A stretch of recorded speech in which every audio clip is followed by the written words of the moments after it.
O livro de Eclesiastes faz parte da literatura de sabedoria da Bíblia.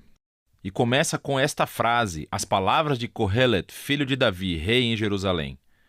Em hebraico, a palavra Kohelet significa alguém que reúne as pessoas. E nesse caso é para aprender, então é frequentemente traduzido em português como o professor, o mestre. E o mestre supostamente é um filho ou um descendente do rei Davi. E portanto há ideias diferentes sobre quem essa figura poderia ter sido. Muitos pensam que se refere ao rei Salomão, outros talvez a um dos últimos reis da linhagem de Davi. E há ainda quem pense que, na verdade, é um professor israelita que adotou uma identidade semelhante a Salomão para auxiliar no ensino. Qualquer um desses pontos de vista está correto. O segredo é reconhecer que o mestre é uma personagem no livro e é diferente do autor do livro, que permanece anônimo. Então, ouvimos a voz do mestre durante a maior parte do livro. Mas, na verdade, é uma voz diferente, a do autor, que nos introduz ao mestre na primeira frase. E no final, essa mesma voz conclui o livro resumindo e avaliando tudo o que o mestre acabou de dizer. Portanto, o autor é alguém que quer que ouçamos tudo o que o mestre tem a dizer, que nos ajuda a processar a informação que recebemos e formar a nossa própria conclusão. Então, o que o mestre tem a dizer? Bom, o autor resume a mensagem básica do mestre no início e no final, e é tudo revel. Tudo é totalmente revel. A maioria das Bíblias em português traduzem essa palavra, revel, como sem sentido, mas isso não capta bem o âmago da ideia. Em hebraico, revel significa literalmente vapor ou fumaça. E o mestre usa essa palavra 38 vezes no livro como uma metáfora para descrever como a vida é, em primeiro lugar, temporária ou fugaz, como um fio de fumaça. Mas, em segundo lugar, também como a vida é um enigma ou um paradoxo. Como a fumaça parece sólida, mas quando você tenta agarrá-la, não há nada nela. Então, há tanta beleza ou bondade no mundo, mas, bem quando você começa a aproveitar delas, surge a tragédia e tudo parece explodir. Bem, todos nós temos um forte senso de justiça, mas coisas ruins acontecem a pessoas boas o tempo todo. Então, a vida é constante e imprevisível, é instável, ou nas palavras do mestre, é como seguir o vento, revel. E isso é um pouco deprimente. Então, por que ele está dizendo tudo isso? O objetivo básico do autor é marcar todas as maneiras em que tentamos construir significado e propósito para as nossas vidas à parte de Deus, e ele deixa o professor desconstruí-las. Assim, o autor pensa que passamos a maior parte do nosso tempo investindo energia e emoção em coisas que, eventualmente, não têm significado duradouro. E ele deixa o mestre nos dar uma lição dura da realidade. Você pode ver isso com mais clareza nos poemas de abertura e de encerramento, que focalizam primeiro no tempo e depois na morte.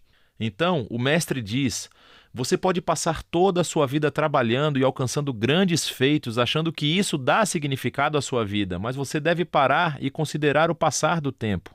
Porque para todo o esforço humano que existe no mundo, no final de contas, nada muda. Com certeza, desenvolvemos tecnologias e construímos nações que sobem e caem, mas vai escalar uma montanha e vê se ela se importa.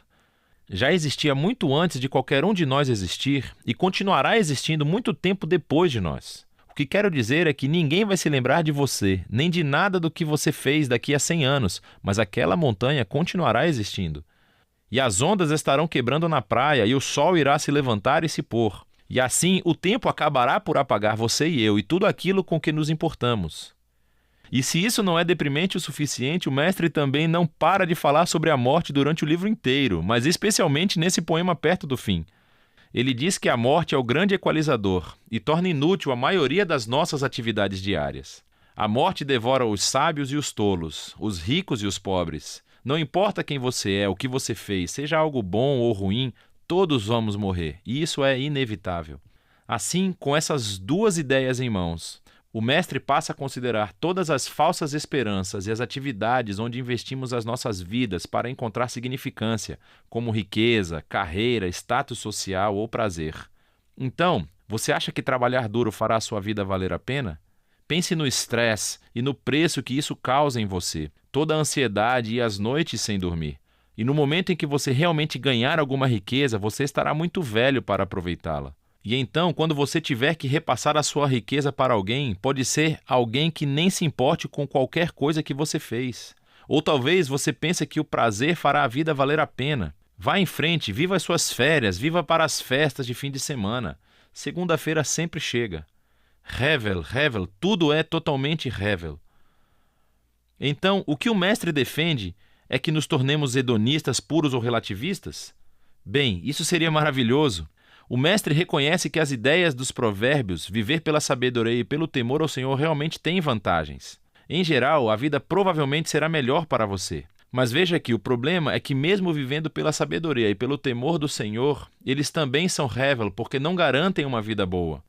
Pessoas boas morrem tragicamente, pessoas horríveis vivem muito e prosperam. Há muitas exceções e até mesmo a sabedoria é Hevel. Mais uma vez, não quer dizer que é sem sentido, mas sim um enigma. A sabedoria não funciona da maneira que você acha que deveria funcionar o tempo todo. Então, qual é o caminho a seguir no meio de todo esse Hevel? E aqui, paradoxalmente, o mestre descobre o segredo para desfrutar verdadeiramente da vida debaixo do sol. É aceitar o Hevel. É reconhecer que tudo na vida está completamente fora do seu controle. Em cerca de 6 partes diferentes, em alguns dos momentos mais sombrios do seu monólogo, o mestre fala sobre o dom de Deus, que é o gozo das coisas simples e boas da vida, como a amizade ou família, uma boa refeição ou um dia ensolarado. Você não pode controlar essas coisas, certamente não são garantidas, mas essa é a beleza das coisas. Quando eu adoto uma postura de confiança total em Deus, eu experimento a liberdade para simplesmente aproveitar a minha vida como ela realmente é, não como eu acho que deveria ser. Porque até as minhas expectativas sobre o que a vida deveria ser são Hevel, tudo sob o sol. E assim as palavras do mestre chegam ao fim. Aqui no final o autor fala de novo e conclui tudo. Ele diz que é importante que ouçamos as palavras do mestre. Ele as compara com um cajado de um pastor com um aguilhão, uma ponta que pode doer quando cutuca. Mas ele diz que o mestre está tentando te cutucar para que você se mova na direção certa, em direção a uma sabedoria maior. O autor então nos adverte que você pode realmente levar as palavras do professor longe demais e poderia passar toda a sua vida enterrado em livros tentando responder aos enigmas essenciais da vida. Não faça isso, ele diz, pois você nunca conseguirá. E assim, em vez disso, o autor oferece a sua própria conclusão. Tema a Deus e siga os seus mandamentos. Esse é o dever dos seres humanos, pois Deus irá julgar tudo aquilo que fazemos, toda coisa oculta, seja boa ou má. E assim, o autor acha que é bom deixar o mestre desafiar as suas falsas esperanças e lembra que o tempo e a morte fazem com que a maior parte da vida esteja completamente fora do seu alcance. Mas o que dá um verdadeiro significado à vida é a esperança do julgamento de Deus, a esperança de que um dia Deus irá limpar todo o conhecimento e trará a verdadeira justiça ao nosso mundo. E é essa esperança que deve alimentar uma vida de honestidade e integridade diante de Deus, apesar do fato de permanecer confuso com a maior parte dos mistérios da vida. E essa é a sabedoria do livro de Eclesiastes.